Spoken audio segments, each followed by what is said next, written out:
நோவாவின் காலத்திற்கு பின் புது தலைமுறையினர் தோன்ற ஆரம்பித்தது. நாகரிகத்தின் முதல் கட்டம் ஆரம்பித்திருந்தது. ஆங்காங்கே மன்னராட்சி ஏற்பட்டிருந்தது.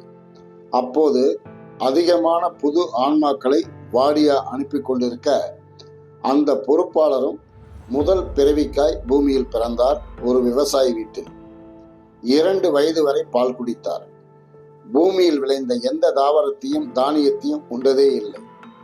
புகட்டினால் உடல் ஏற்றுக்கொள்வதும் இல்லை.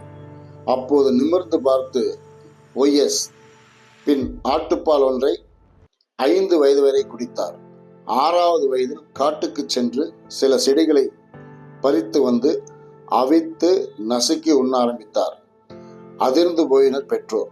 பின் நாவில் ருசி பார்க்க ருசித்தது. பெற்றோர்கள் மகிழ்ந்து அதையே பறித்து தினமும் உணவாக்கினர். வகை வகையாக செடிகளை கொண்டு வருவார், அவிப்பார், உண்பார். அவற்றில் அவர் விரும்பி உண்பது பொன்னாங்கண்ணி செடி. மக்களும் உணவாக்கி கொண்டனர். வேலைகளுக்கு போகாத இசையாஸ் படுத்து கொண்டு கியாக்களை நோட்டமிடுவதை வாடிக்கையாக்கினார். ஒய்எஸ் குழப்பம் அடைந்தது. பிதாவிற்கு செய்தி போக புருவம் அசைத்தார். அந்த அசைப்பிற்கு அர்த்தம் அதற்குள் வருகையா என்று. பின் சரியாக 18 வயதில் எழுத ஆரம்பித்தார். படிக்காமலேயே எழுதினார். 81 வயது வரை எழுதி குவித்தார். காலத்தில் அழிந்து போக மீதியே விவிலியத்தில் உள்ளது 100ல் 1/4 பங்கே. குழப்பம், பயங்கர குழப்பம். உடல் நீக்கி மேலே வந்தார். கேட்கும் கேள்விகளுக்கு தெரியாது என்றார்.